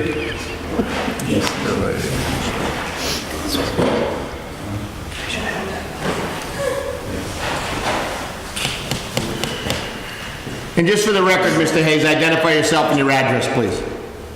I'm sorry. And just for the record, could you identify yourself and give your address?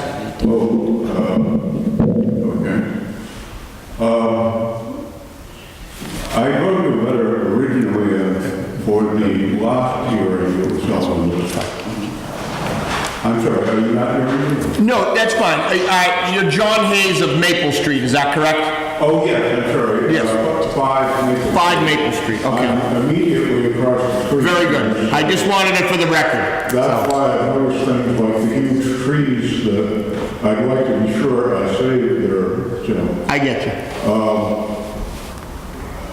In my first letter, which was for the first hearing, I tried to get across why it's important that 2 of the units shown on the site plan are taken away. And that has to do with how the buildings relate to the surrounding buildings on the site. The letter I wrote to you last Friday had mainly to do with trees on the site. And as I think you'll see from the photographs that I attached to the letter, there are 2 enormous trees at the corner of the site by the school. And one of those trees is at least 30 inches in diameter, and the other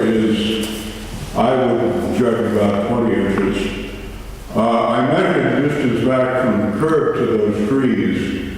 And at best, the smaller of the two trees is about a foot or two away from the wall of one of the buildings on the site.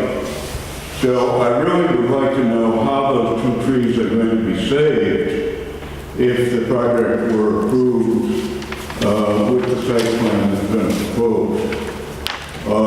The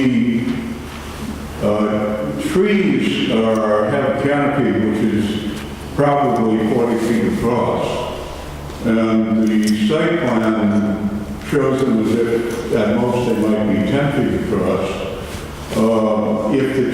If unit number 2 were built, it would be necessary to cut away a lot of the branches of the tree, but unit 2 would cover up a very large part of the root system of the tree. And I think it's unlikely that those trees would live if the building was built that close to them. I'm not an arborist, but the rule of thumb that I remember is that you should be a foot away from a tree for every inch of the diameter of the tree, and that would be about the width of one whole townhouse unit. And that's why in my letter I suggested that you adopt at least my original recommendation from the earlier meeting that units 1 and 2 be omitted from the plan.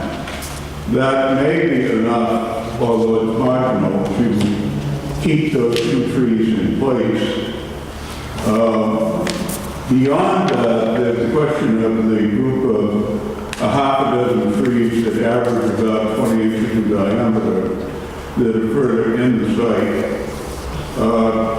To save those trees would require omitting 2 more units past that. So my suggestion at that point was that if you are going to approve this project overall, to approve it for 15 units and not for 19 units. That reduction of 4 units would, I think, pretty much save both the 2 huge trees and the group of 6 very large trees that are on that side of the site. I am also concerned about the proposal to remove the stone wall at the front of the site, both because the zoning bylaws require saving existing stone walls where possible, but also because removing the stone wall near those trees would expose the root system of the trees and would mean, to me at least, that I'm likely to look out my windows and see those 2 huge trees disappear within, 2 or 3 years from now, however long it takes to actually build something on the site. I wrote a second letter to you over the weekend because I realized that my first letter and the second letter were talking about what you could do to improve the project that's been presented. And I was concerned that that might leave you with the feeling that I think it would be a good idea to build the project that's been proposed. I wanted to make clear that my suggestions along the line have been, if the board decided that you really should go ahead with this project, that those things that I recommended in the first 2 letters are what would make it as tolerable as possible. The basic issue with the scheme that's been proposed is that the buildings are out of scale and out of character with the buildings in the neighborhood. The 3-story height of the building can be manipulated a bit by the architect, but it's still a building that's 3 stories high. And it's a building that has a ground floor that has pretty much nothing but a garage door to it. So it's unlike any existing house in the neighborhood. I think if you wanted to approve a project that built townhouses on that site, there are ways that you could build two-story townhouses, not three-story townhouses, that would be marketable. There is one project like that in Westwood on Reynolds Farm, which is off of Route 109. And those units have sold for over $600,000 and are very much more in scale with the surroundings of this site. I think even if you adopted all of the recommendations I made, people would still feel that something had gone wrong in the approval process if the project that's been presented gets built. I just wanted to clear up any misunderstanding about that. Thanks, Mr. Hayes. I appreciate your input. The board appreciates your input. Mr. Hearn, referring to Eddie Musto's project over off of 109. I'm very familiar with the Reynolds Farm project. I did that project. That was a project on an entirely different type of property, did not require the removal of a former convent, did not have the ledge involved that this property has.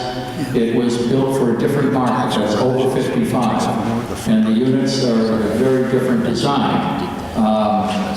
And, you know, the matter of style, the matter of how something looks at, that's what architects do for us, and it's very important. I am concerned that Mr. Hayes, in his letter dated today, is showing a property that is not our property. So when he says it's going to be 3 stories high and it's going to look out of scale and all that, the height of the buildings, as proposed, will conform to the zoning bylaw. We're not asking for any relief with respect to height. It's replacing a building that's probably 40 feet high, if it, so we're going to be 30 feet high. Okay. It is by design not going to look like the Marini project, and this is not a knock on the Marini project, but Mr. Hayes previously submitted photos of the Marini project, and I think that this picture today may be part of the Marini project also.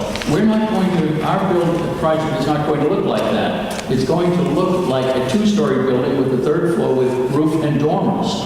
Now, I'd like, and we had planned this, to have Mr. Donahue, who's our architect, get up and explain it, because you've seen the landscaping plan, and we went through questions on landscaping and some general questions. I think now if we can go back to allow Mr. Donahue to make a presentation, that might help answer some of the concerns. Go ahead, and then I'll hear from the audience again. So after Mr. Donahue speaks, folks, we'll hear some more folks in the audience.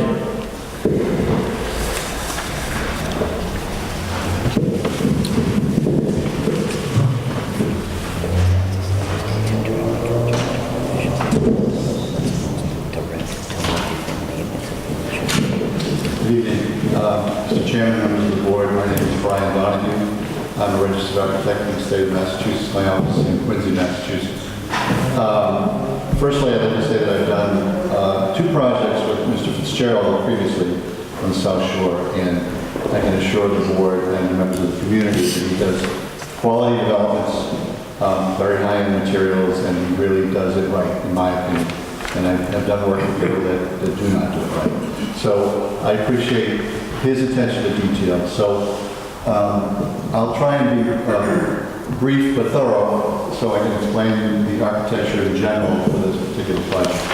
I don't want to repeat anything that's been said already, so everyone knows that there are 8 buildings on the site. There are 8 buildings of 2 units and 3 units spread out along the site, which we think is a fairly minimal coverage of lot size based on the number of units. The unit layout is actually very simple, and each of them are identical. Mr. Hayes is correct. We do have a garage at the lower level for 2 cars, and then we have a driveway for each unit for also at least another car. So the potential is there for 3 vehicles for each unit. So that the ground floor level, which is basically 750 square feet, has a garage and an entryway and some storage and mechanical space. So the second level, and I like to call these buildings 2.5 levels because that bedroom level on top is really built into the roof. So I like to call these more 2.5 levels than 3.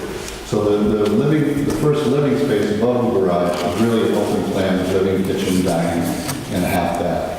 The bedroom level is 2 bedrooms, 2 baths. So we're talking about basically a 1,400 square foot unit here, of living space with 2 bedrooms and 2.5 baths. The architecture is fairly straightforward. The eave line has been dropped above the second floor plate, and the bedroom level is built into dormers which are pulled back from the party walls, as ironically as Mr. Hayes stated in his letter, would be a preferable way to handle that top level.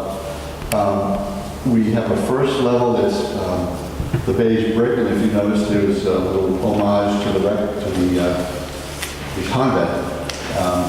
Many years, I've done a lot of work for the Archdiocese over the years, and that brownish brick is very prominent in all their buildings around the Archdiocese. So the ground level has a brick element, and then as you move up the building, we're talking about a maintenance-free material, so we have, basically a cementitious clapboards, architectural shingles, double-hung windows, just quality materials all the way through. The 2-unit building is only different from a 3-unit building in the grouping. It's really identical. It's really an identical mass. So the floor plans do not change. I also have included in your package there a couple of renderings. We modeled up the site, we modeled up the context, the buildings around it, the church, the school, and try to get a feeling for how this project actually fits on the site and relates to the neighbors. This particular view is from the Hampton Street. I apologize for a couple of trees that got. You know how the modeling works. But this gives you a fairly accurate depiction based on Dan's landscaping plan of the appearance of the buildings from the Hampton Street. The roadway, the garages, and the drives, and the entryways to those buildings. This is a view into the drive a little bit, looking at the cul-de-sac and the units and the 2 buildings. The site does slope fairly significantly from back to front. So this will be a stepping of a foot or 2 for each unit. I think what's important to mention here is, again, addressing my esteemed colleague's comments about 2-story buildings. I think the reality of it is that for the marketability, you have to have a garage for these units. And I think if we were thinking in terms of dropping the profile down below the 30 feet and putting an attached garage, all that really translates to is more coverage in the lot and less green space. So I think as there are people that like this type of setup and people that don't like it because of the garage door. So in our opinion, we think it's a better project with the configuration as it is now, as opposed to having a little bit lower in profile and having attached garages to each unit. So if anyone has questions specifically on the architecture, I'd be happy to answer. Thanks, Mr. Donahue. So what we'll do is we'll have you sit down, and then if somebody has a question, I'll just give them the microphone, David, okay? Anybody in the audience want to be heard? Go in the back, sir, and then I'll recognize you, okay? Wayne? Come on up front, Wayne, please.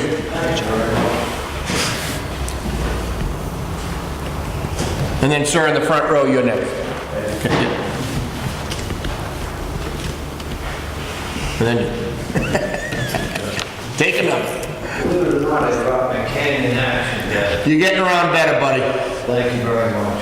I do the best I can under the circumstances. I want to say...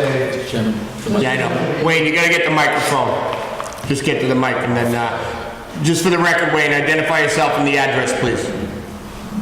Hi, I'm Wayne Lanier. I live at 16 Adams Street, apartment J1, Norwood, Mass.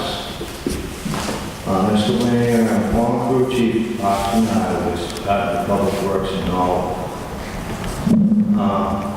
I've been doing my homework this week. Not to inflame anybody, not to insult anybody.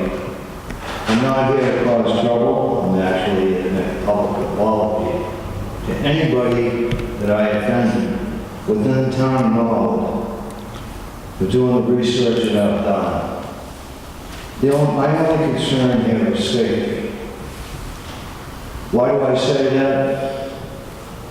Well, because we have a cancer rate, okay, on Pine Street and through that whole area up there. The cancer rate is unbelievable. I take care of people that have come down with this cancer, okay?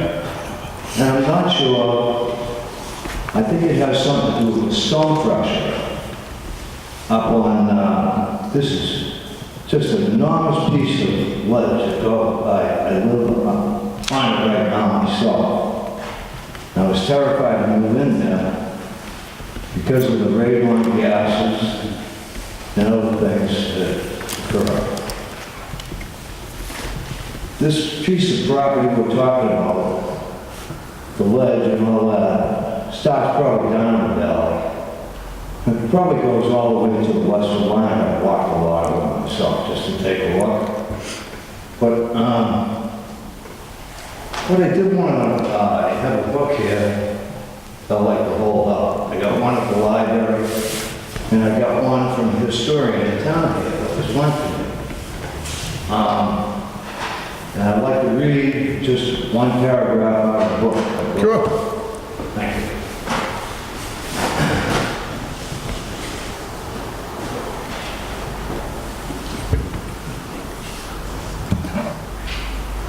I noticed when I look at the plans that there was something missing in there, okay? They're trying to lead you people to believe that this is flat land, okay? It was about 7 or 8 years ago, they tried to make a nature trail out of it. And I tried to stop them then because I was concerned what was going to happen with the safety. They called it St. Catherine's Nature Trail. Well, they took the children to go to that school over there, and they marched them up onto the cliff that's probably at least 150, maybe 70 or 80 foot high. Now, my only concern was what was going to happen if some of the kids fell off the ledge, or someone got hurt up there or something. I was concerned about safety. That's what I'm here all about tonight. It's not to be mean to anybody, not to be fair to anybody. It's just something that was in my heart. And I appreciate that, but we got to stick to the application in front of us, Wayne. So read your paragraph, and then I'll go from there. It says here, I got this, it's in the other book. Take your time. Thank you very much.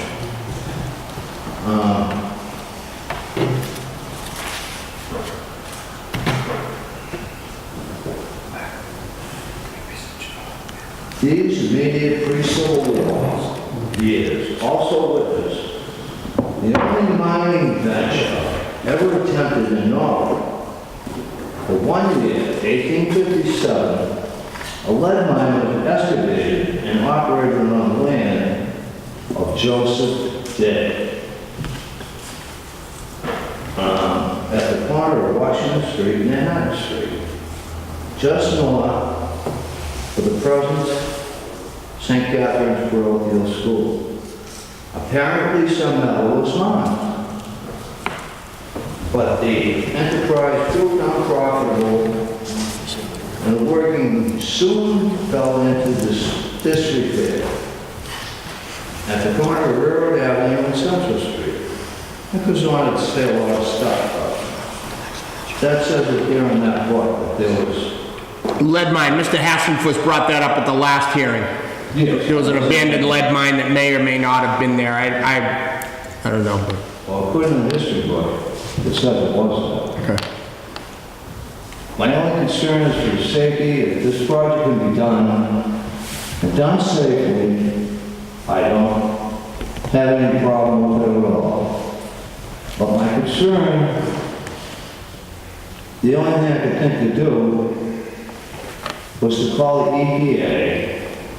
And the reason I'd like to do that is so that everybody, why not check this project out before we get into it? It'll go through site plan review after, if we approve this, it'll go through site plan review. All the department heads will have a say on it, Board of Health, Fire, Police, all of them will look at this in depth. And as Mr. Hassenfuss brought up at the last hearing, any of the protocol that's needed to be put on site through OSHA and any of the agencies that oversee constructions, they'll have their eyes on this, Wayne. They can rest assured of that.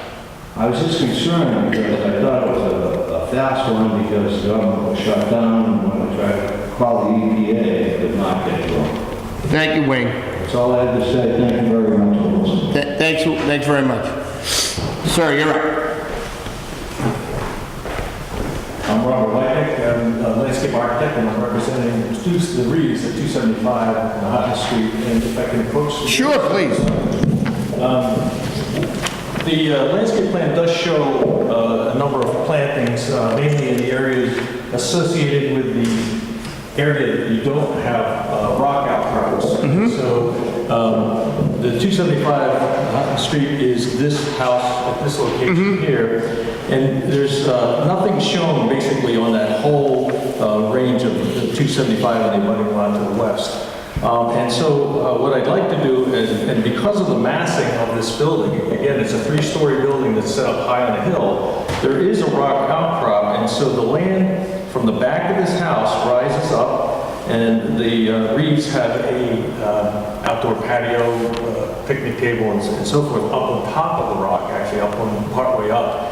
And so from that point, we know that the grading will be cut back down again. And so I'm looking to see if there would be a way to put in a fence along the, you can anchor it into the rock. I was just going to ask you, what do you do, anchoring? Yeah, anchoring. And so there's a way to anchor that to do that. I understand that there's not a reasonable way of putting in landscape materials in that situation. Because it's so rocky. Not many trees will grow on top of that. But there is quite a severe cut on the back side of this, so they are cutting into the rock, and so I'd like to see that some sort of it could be the 6-foot vinyl, solid panel fence of some sort, be located at that point, and that's from a standpoint of safety as well. Sure. The Reeves don't have kids now, but if they were to be up at their playing in the area associated with their picnic area, the kids could fall off the back. Wait, Mr. American, you could do that if you're doing the fencing on the other part. How many feet would you think that is? About 80 feet? Yeah, it's about 80 feet. Yeah. We're happy to put a fence there. Okay. They do have so what it is their backyard is lower, and then they kind of have worked up halfway up into a ledge outcrop, and there's a little seating area there. Yeah. Then the ledge outcropping comes further up into our property, and that's all going to remain up there. Yeah. But yeah, we can put a fence there. Okay. And one other suggestion, at the base of this hill, it might be good to put in a deciduous tree, a shade-type tree, where, in time, this will be visible from the second floor bedroom windows of this house. It's only a 2-story at the main part of the house, whereas this is 3 stories, so that it will be very visible from the bedroom to the second. The rock outcrop does block the view. However, from the rock up to the roof, you'll still be able to see the second floor and the roof itself. And like I said, from a massing standpoint, these buildings are much bigger in size, volume, and so forth. It would be nice to be able to put in deciduous trees at the base of the rock, so they don't have to excavate into the rock, and have deciduous trees. And then within 5-10 years, you'll have a tree canopy that, at least during the summer months, you'll be able to screen from, not only the area of the outdoor patio, but also from the bedroom windows. Well, you're in the game, as this fella is too, and I know a little bit about it, but once you start digging, isn't that ledge underneath the dirt too? And it's probably not going to make for the best root ball of the take? Well, this would be down at the base of the slope. So, they're cutting into the rock on the back side of this. And so when you Well, get back I mean- down, you can tuck it in, there'll be leftover. Would you be open to something like that? That's fine, Mr. Chairman, no problem. Yeah, yeah. Okay, thank you. Thanks, Mr. Whitehead. Whitehead, right? Whitehead, Yep, yes. thank you, sir. Sir, you're up.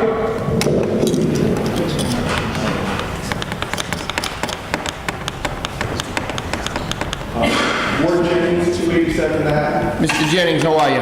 Good.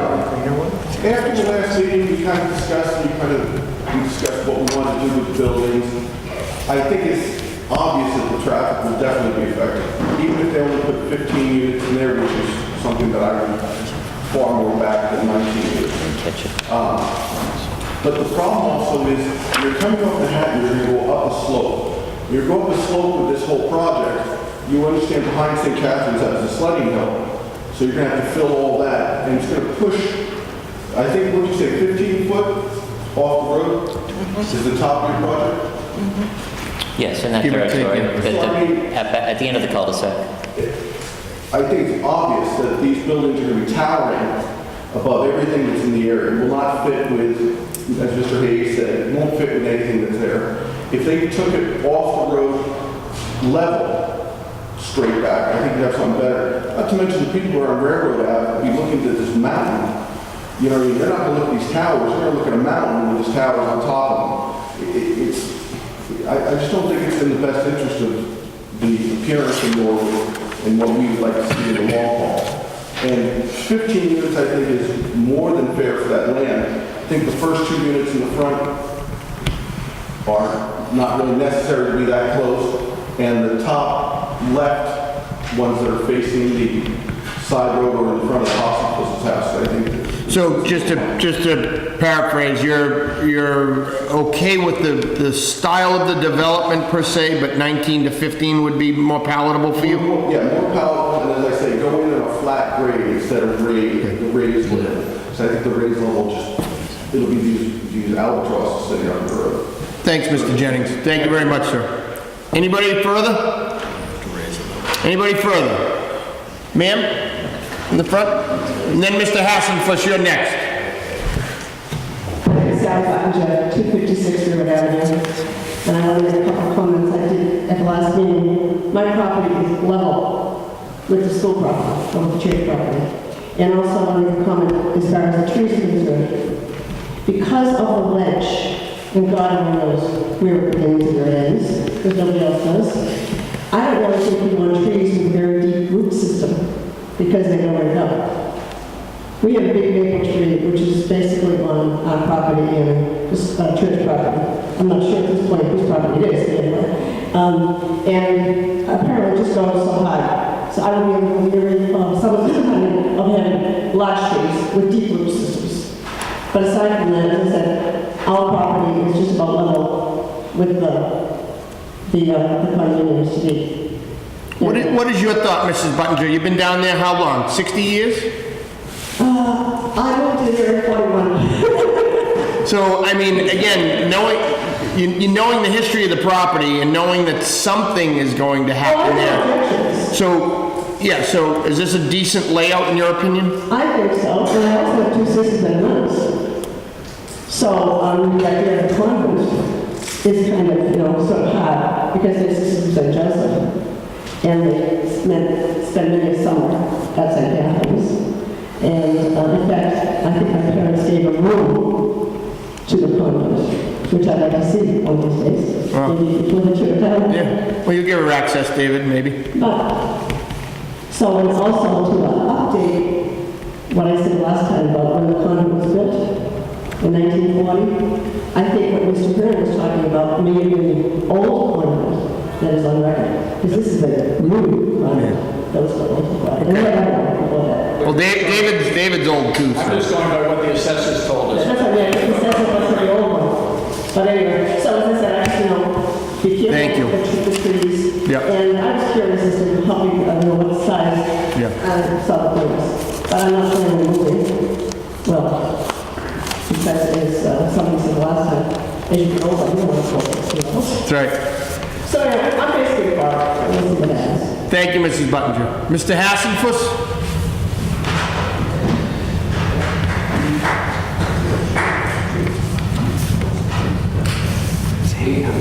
Mr. Hassenfuss, good to see you. Always a pleasure. Always a pleasure. I hate the ground meal. That's not my point here. You know, over and over and over. I don't want to sound repetitious. But one concern is when you plant all these beautiful deciduous trees and spruce trees and everything, who's responsible for the maintenance of those trees for 20 years down the road? Well, they have an association that they'll pay condo fees for. Association, Yeah. okay. And they'll have a management fee, a management company, a landscape company, that maybe Tony Cataldo or somebody will be hired locally, hopefully. That's good, because I know Didn't want to give Tony a plug. 20 years and 10 years, you know where a tree can go, so it's just if somebody's gonna keep them under there. The other thing was, the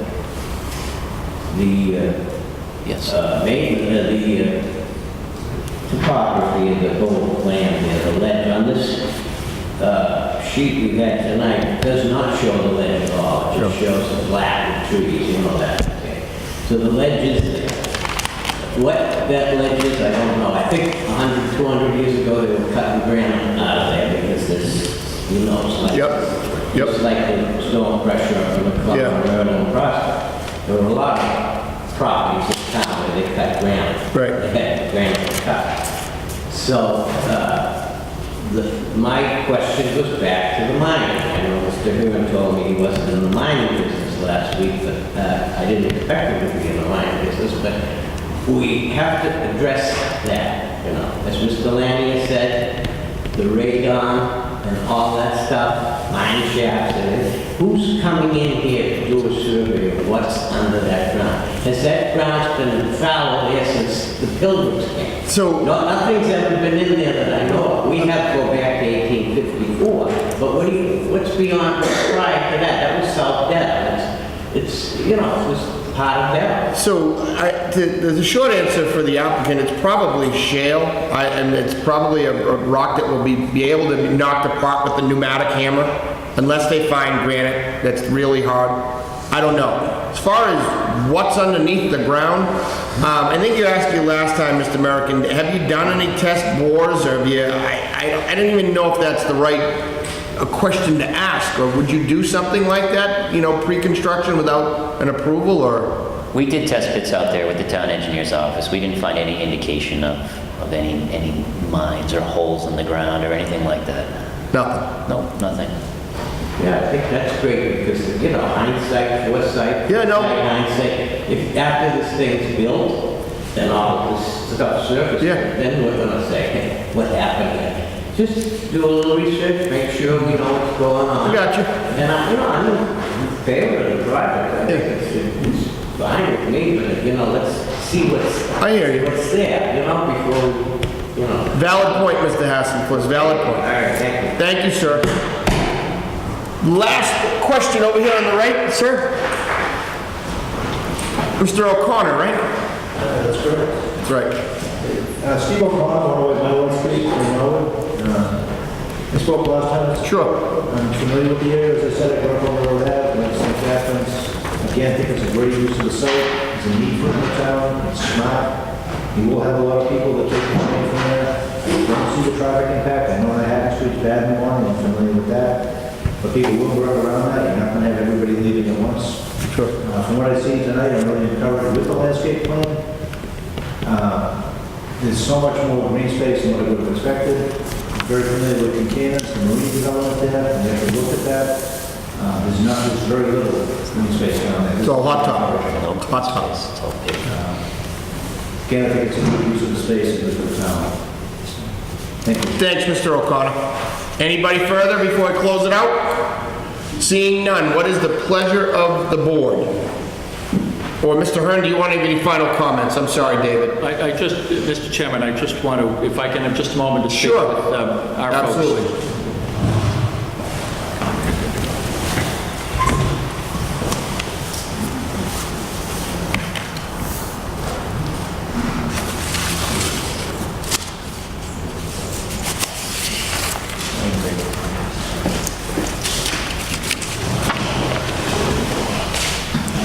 Thank you, Mr. Chairman.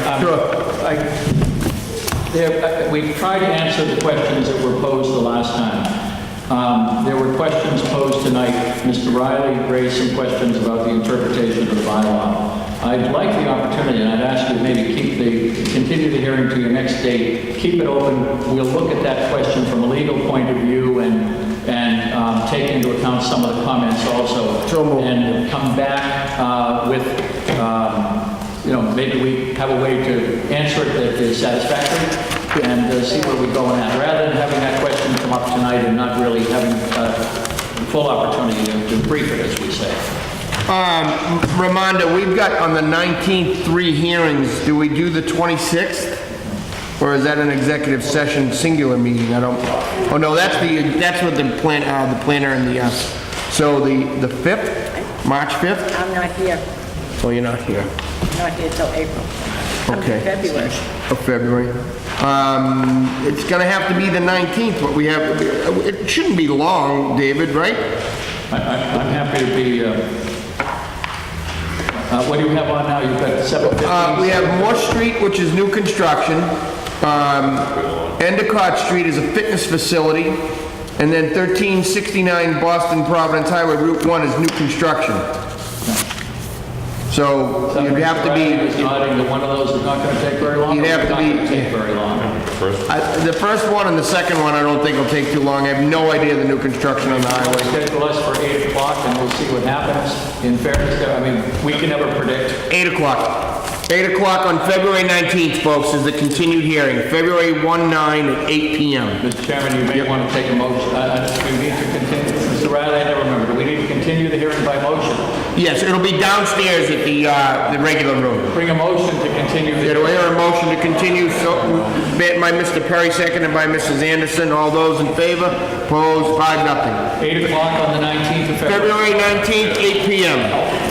Thank you. It'll be downstairs, folks, in our room. Thank you. And that'll do it for the night. Mr. O'Donnell, thank you very much. Thank you.